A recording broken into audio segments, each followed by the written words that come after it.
Times 3 ang value. Top 4 answers on the board. Sa horror movies, anong nangyayari sa demonyo kapag pumasok ito sa simbahan? Nessa, Nalusaw. nalusaw. Ayan, nalusaw. Okay. Nalusaw. Yan. Marami kasi, di ba? O, Arian. Ito, sa horror movies, ano nangyayari sa demonyo nung pumasok to sa simbahan? Nasunog. Nasunog! Arian, pass or play? Play. Let's go play the final round. Madam Chair, sa horror movies, yung demonyo pumasok sa simbahan, ano nangyayari sa kanya? Lumalabas siya, hindi niya kaya. Hindi niya ito magana. Tama! Tama! Shucks! Pag ganun niya, atras ka agad. Or he. Lumabas. Yan na. Buboy, sa horror movies, anong nangyayari sa demonyo kapag pumasok ito sa simbahan? Anong nangyayari sa kanya? Babasbasan siya ni Lord! Di ba may nakita sa movies na lumiliwanag? Tapos naging mabait siya. Tingin mo ba ito? Babaspasan ni Lord. Hoy, Yari kayo kay Lord! yes, Birds? Isaya, kailangan specific words, ha? Sa horror movies, ano ang nangyayari sa demonyo kapag pumasok ito sa simbahan?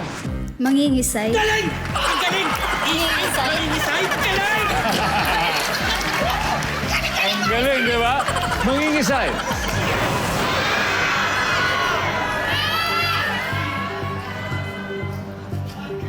Guys, dalawa pa to. Okay, imagine. Nessa, sa horror movies, ano kaya nangyayari sa demonyo kapag pumasok ito sa simbahan? Sumisigaw. Sumisigaw, Abby. Hihina. Nang hihina, Direk Biggs. Natutunaw. Specific, pwede ba? Natutunaw. Oh, pareho na rin specific eh. Raisa, sa horror movies, ano kayang nangyayari sa demonyo kapag pumasok ito sa simbahan? That disappear. Nagdi-disappear. Nawawala. Sabi ni Raisa, nagdi-disappear. Malalaman na natin, yun din ba ang sabi ng survey for the win?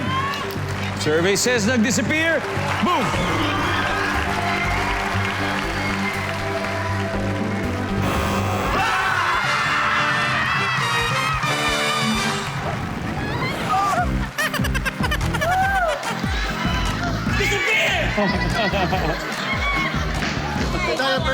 Abby, tignan na natin number 3. And number 4. Hina. Ayan po, ang ating final score. Your Honor, 504 points. The Guests 27 points. Maraming salamat sa inyo. Thank you. Thank you, Direk. Maraming salamat. Thank you And po. Raisa, Thank you po. Thank you very much. Mag-uwi pa rin kayo ng 50,000 pesos. Palapakan po natin sila.